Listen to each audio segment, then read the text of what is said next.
You've driven past it maybe 200 times without knowing what it was. A low gray building off the interstate access road, no sign except the street number. A parking lot half full on weekdays and empty on weekends. You always assumed it was a warehouse. It is not a warehouse. It is a company worth $1.1 billion, and the man who owns 61% of it just pulled out of the drive-thru 2 cars ahead of you, ordering a number 2. No pickles, same as always. His name doesn't matter yet. What matters is the part on the shelf behind that gray building, a specific gasket, 4 inches in diameter, made from a proprietary rubber compound that took 11 years to get exactly right. It goes into commercial dishwashers, not the ones in your kitchen. The ones in every hospital cafeteria, every high school lunchroom, every airport restaurant kitchen in North America. Nobody has ever asked what brand of gasket keeps their dishwasher from leaking. That's the whole business. That's the entire $1 billion. How you don't get rich by being interesting.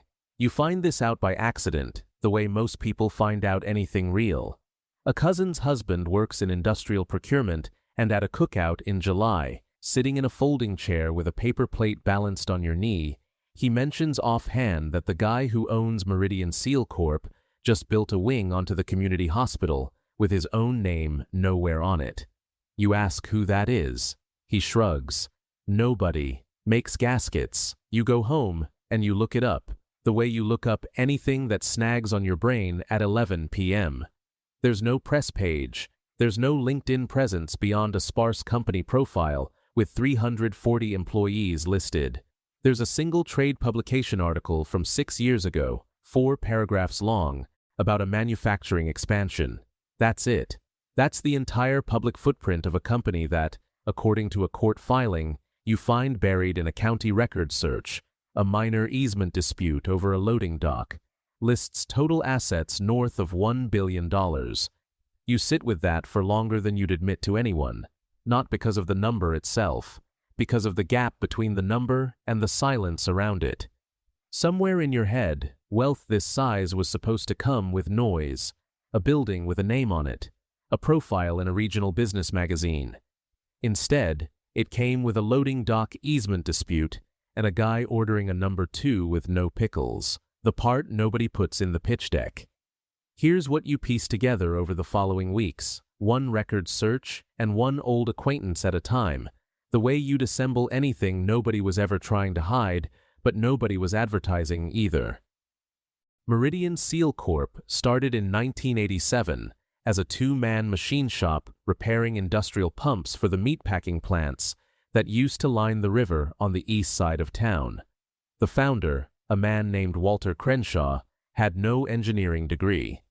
He had 11 years running a maintenance crew at one of those plants and a habit of noticing which parts failed first and why. In 1991, he patented a compound blend for a gasket that didn't degrade under the specific combination of heat, detergent, and pressure cycling that commercial dishwashers put out. It wasn't glamorous. It solved one specific, boring, expensive problem. Restaurants and institutions were replacing gaskets every 4 to 6 months, at real cost, real downtime, real frustration.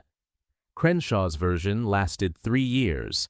He didn't sell the patent. He didn't license it to a bigger manufacturer for a lump sum, which is the move almost everyone in his position takes, because a lump sum feels like winning when you've spent your life with nothing.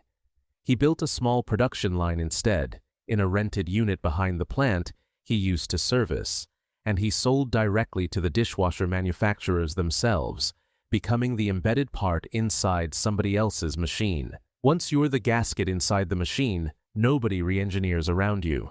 Switching costs became the whole moat, quietly, without anyone calling it that. By 1998, Meridian was profitable enough that Crenshaw stopped taking a salary increase and instead put every excess dollar back into 2 things: better tooling and a small stake fund that bought equipment from failing competitors during downturns. In 2003, a regional competitor went under during a recession. Crenshaw bought their entire tooling inventory for 11 cents on the dollar and their 2 best engineers for a modest raise each. Revenue didn't spike. It just kept climbing, roughly 9% a year, for 22 years straight, through 3 recessions, without a single year of venture funding, without a single press release, without Crenshaw ever once being profiled by name in anything you could find with a search engine. What $1 billion looks like when it's boring on purpose. You manage eventually, through the cousin's husband, to get 15 minutes with someone who used to work in Meridian's finance department, retired now, willing to talk over coffee because nobody had asked him anything about his old job in 9 years, and it turns out people like being asked. He tells you the actual shape of it, careful with specifics, but not cagey. Meridian does just under $210 million a year in revenue. Margins in the industrial seal business, once you own the tooling and the patents outright, run absurdly high compared to almost anything consumer-facing, north of 30% net, because there's no marketing budget, no sales force chasing individual customers, no brand to maintain. The customer list is 9 companies. 9.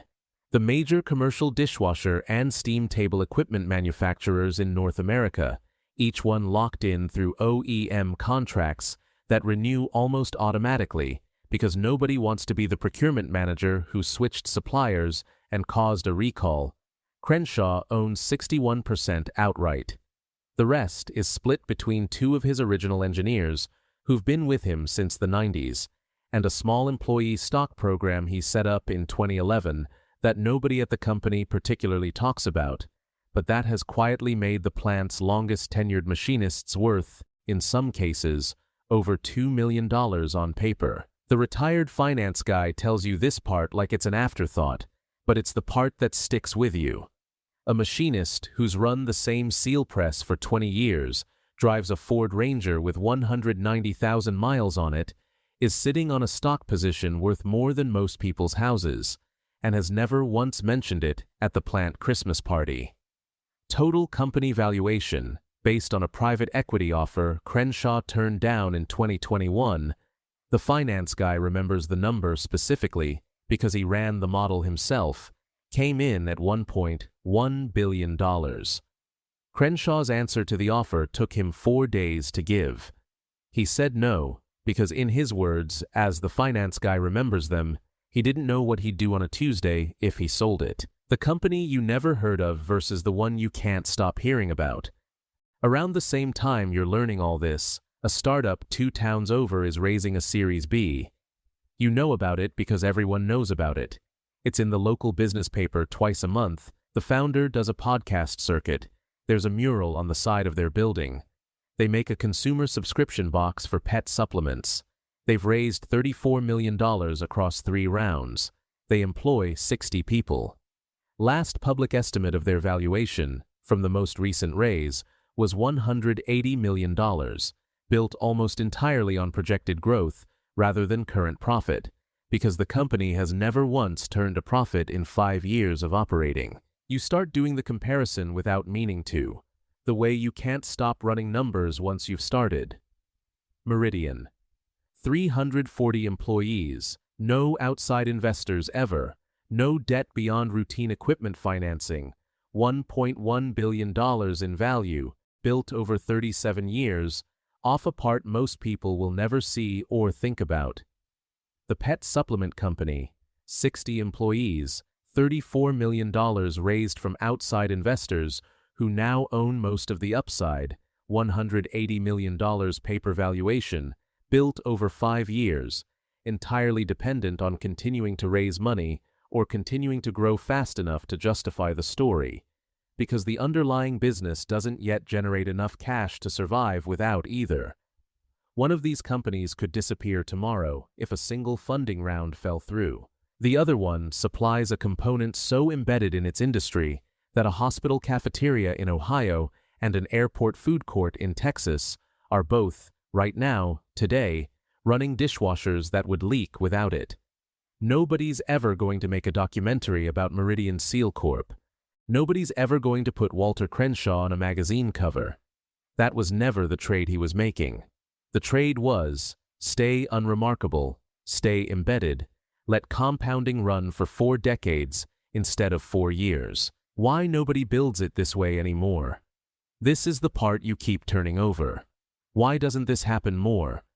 Why does almost every ambitious person you know default toward the visible version, the raise, the pitch deck, the mural on the building, instead of the boring, embedded version that took Crenshaw 37 years but never required him to give up a single point of equity to someone else's money? Part of it is time horizon. 37 years is longer than most careers get planned around now. Nobody pitches a board on will be modestly, unglamorously profitable and dominant in a niche nobody's heard of by the time you're 60. Venture capital, by its nature, needs stories that can 10 times in 5 to 7 years, which means it needs categories exciting enough to attract that kind of capital in the first place. Gaskets for commercial dishwashers will never attract a venture round. That's not a flaw in the business. It's the exact reason nobody ever pressured Crenshaw to grow faster than the market could actually support, which is the same reason the business never had to take on debt or dilution to survive a bad quarter. Part of it is visibility itself, the same current that ran through every one of these stories you've half remembered before. The vending machine guy, the laundromat portfolio, the anonymous lottery winner. Visibility invites competition, invites imitation, invites someone with more capital, deciding your niche looks profitable enough to enter. Crenshaw's actual strategic advantage, according to the retired finance guy, wasn't the patent. Patents expire, and this one did, back in 2011. His advantage was that by the time anyone competent enough to copy the formula noticed the business existed, Meridian already had 18 years of embedded relationships, tooling advantages, and a cost structure nobody could underprice. Obscurity wasn't a side effect. It was the moat holding the moat together. And part of it, the part that's harder to say out loud, is that most people, you included, if you're honest about the 4 hours you spent picturing yourself running a glamorous company instead of a gasket manufacturer, actually want the visible version more than they want the outcome. The mural, the podcast, the magazine cover, being asked what you do and having the answer land in a room. Crenshaw apparently never wanted that, or wanted it once, and burned through the wanting decades ago, running maintenance crews at a meatpacking plant, watching what actually mattered up close, which parts failed, and why, and what people were willing to pay to make the failing stop. The number that doesn't show up on any list. You know this because you looked, eventually, for whatever list might have Crenshaw's name on it. There isn't one. Regional business journals occasionally publish a wealthiest locals list, compiled off public real estate records and known business ownership, and Crenshaw's never appeared on a single edition of it in 20 years, because Meridian's ownership structure is a private holding company with a name that reveals nothing, and because Crenshaw still lives in the same 4-bedroom house he bought in 1994, valued today at around $340,000, with a paid-off mortgage and a fence, he built himself the summer his youngest went to college. Every wealth list you've ever half-scrolled through is built entirely from the visible layer: public stock holdings, real estate records, known business ownership announced somewhere. It has no way to see a private manufacturer who never took outside money, never IPO'd, never needed a press release, and never showed up in a single database that ranks people by what they're worth. Which means every list like that is systematically blind to exactly the kind of business most likely to actually be sitting on serious, durable value, because the businesses loud enough to end up on the list are, by definition, the ones that needed outside capital and outside attention to get where they are. The ones that didn't need either simply don't appear. You think about that gray building off the interstate differently now every time you pass it.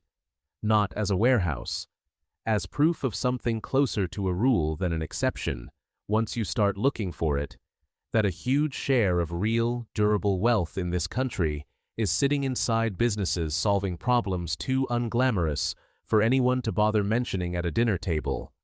A specific bolt, a specific coating, a specific gasket that keeps a specific machine from leaking, made by 340 people in a low building with no sign, owned by a man who built a hospital wing with his name on nothing. What you actually do with this? You're not going to start a gasket company. That's not the takeaway, and pretending otherwise would be its own kind of dishonesty. But something shifts in how you look at things after this. The same shift that happened somewhere around the vending machine, around the laundromat, around every version of this pattern once you've actually seen it up close. You stop equating visibility with value. You start noticing, in your own industry, in your own city, which businesses are loud because they need to be, and which ones are quiet because they've already won the only game that mattered to them. Crenshaw is 71 now. The retired finance guy says there's no succession plan announced publicly because there's no reason there would be. Nothing about that company has ever been announced publicly. The two engineers who've been there since the 90s will likely end up owning most of it eventually. The same slow, unglamorous way everything else about Meridian happened. No headline, no mural, just a gasket, still 4 inches in diameter, still keeping the water in every hospital cafeteria dishwasher in 3 states, whether anyone driving past that gray building ever thinks about it again or not. You still don't know Walter Crenshaw's name, the way you know Derek's, or Casey's, or anyone else in any story anyone's ever told you about money. You know him the way you know almost every person actually holding this kind of number. Not at all, until a folding chair at a cookout in July, and a gasket, and a question you almost didn't ask.